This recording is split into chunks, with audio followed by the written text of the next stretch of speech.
బంగాళాఖాతంలో ఏర్పడిన అల్పపీడనం వాయుగుండంగా మారింది. ప్రస్తుతం తూర్పు హిందూ మహాసముద్రాన్ని ఆనుకుని దక్షిణ మధ్య బంగాళాఖాతంలో వాయుగుండంగా కేంద్రీకృతమై ఉంది.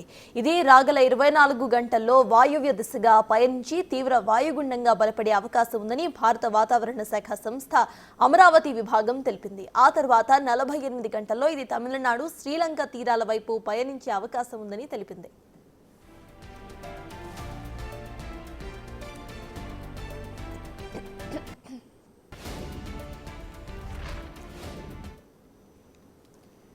బంగాళాఖాతంలో ఏర్పడిన అల్పపీడనం ఇప్పుడు వాయుగుండంగా మారింది. ఇక విశాఖకు ఆల్రెడీ ఆరెంజ్ అలర్ట్ జారీ చేసింది వాతావరణ శాఖ. ఇదే అంశంపై పూర్తి డీటెయిల్స్ మా ప్రతినిధి రాజు అందిస్తారు.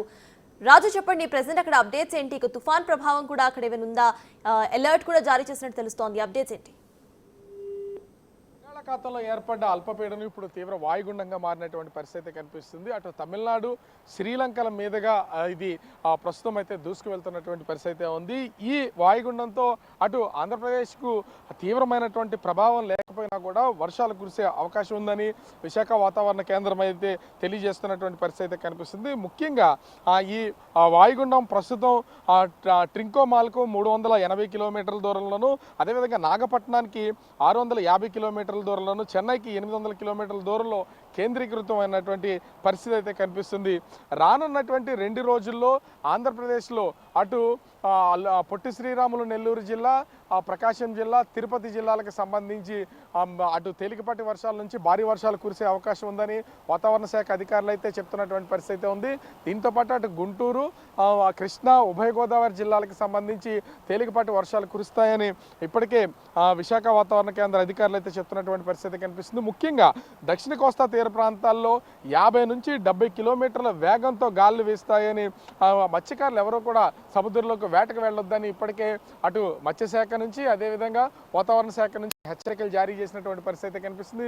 అటు కోస్తా ఆంధ్ర వ్యాప్తంగా ఉభయ గోదావరి జిల్లాల నుంచి నెల్లూరు వరకు ఉన్నటువంటి వరి సాగు పంట చేతికి రావడం, కొన్ని చోట్ల కోతలు కోయడం, నూర్పులు నూర్చడం, అదేవిధంగా ధాన్యాన్ని కూడా రోడ్ల మీద ఆరబోస్తున్నటువంటి పరిస్థితి ఉంది. ఇట్లాంటి టైంలో ఈ అకాల వర్షాలుగా ఈ తుఫాను వల్ల వచ్చే వర్షాలకి తీవ్రమైనటువంటి ఇబ్బందులు గురయ్యే అవకాశం అయితే రైతులు ఉంటారు. కాబట్టి రైతులను కూడా సన్నద్ధంగా ఉండాలని వాతావరణ శాఖ అధికారులతో పాటుగా ప్రభుత్వం హెచ్చరికలు జారీ చేస్తున్నటువంటి పరిస్థితి ఉంది. అకాల వర్షాల రూపంలో ప్రస్తుతం అయితే ఇప్పుడు కోస్తా జిల్లాలకు సంబంధించి పంటలన్నీ చేతికొచ్చినటువంటి నేపథ్యంలో కురిసే వర్షాలు రైతులకు తీవ్రమైనటువంటి ఇబ్బందులు కలిగించే అవకాశం ఉందని వాతావరణ శాఖ అధికారులు అయితే తెలియజేస్తున్నటువంటి పరిస్థితి కనిపిస్తుంది. అదేవిధంగా విపత్తుల నిర్వహణ సంస్థ కూడా కొన్ని జాగ్రత్తలు తీసుకోవాలని ప్రభుత్వ యంత్రాంగానికి, అన్ని జిల్లాలకు సంబంధించినటువంటి అధికార యంత్రాంగానికి అయితే తెలియజేస్తున్నటువంటి పరిస్థితి కనిపిస్తుంది. ఆరుగాలం పండించినటువంటి పంట ఈ అకాల వర్షాల వల్ల ఎక్కడ దెబ్బతింటుందని రైతులైతే ఆందోళన చెందుతున్నటువంటి పరిస్థితి ఉంది. ఓవరాల్గా చూస్తే తుఫాను ప్రభావం, ముఖ్యంగా ఈ వాయుగుండ ప్రభావం ఆంధ్రప్రదేశ్ మీద పూర్తి స్థాయిలో లేకపోయినా అటు చెన్నై దగ్గర తీరం దాటే అవకాశం ఉంటుంది. కాబట్టి ఆ చెన్నై తీరంలో ఒకవేళ తీరం దాటితే ఈ తుఫాను ఖచ్చితంగా దాని ప్రభావం వర్షాల రూపంలో ఆంధ్రప్రదేశ్లోని కొన్ని జిల్లాల మీద ఎక్కువగా పడే అవకాశం ఉందని వాతావరణ కేంద్రం అధికారులు అయితే తెలియజేస్తున్నటువంటి పరిస్థితి ప్రస్తుతం కనిపిస్తూ ఉంది. కెమెరామెన్ రాజు, బిగ్ టీవీ.